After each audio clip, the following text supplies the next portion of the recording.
डिसेंबरच्या शेवटी राज्यात मोठा राजकीय भूकंप। काल मंत्रिमंडळाचा विस्तार झाला असून मुख्यमंत्री देवेंद्र फडणवीसांच्या मंत्रिमंडळातील 43 जागांपैकी 42 जागांवर कोण मंत्री असतील हे निश्चित झालंय।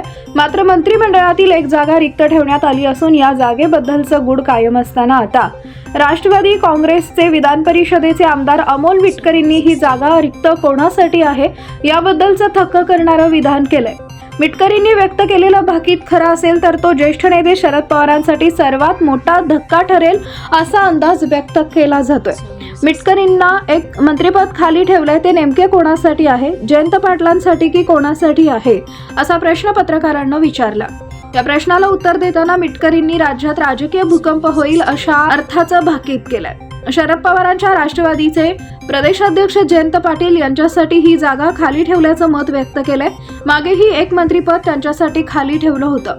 त्यांनी त्यावेळेस फार विचार केला। नंतरच्या काळात लोकसभा निवडणुकीत महाविकास आघाडीला बहुमत मिळालं।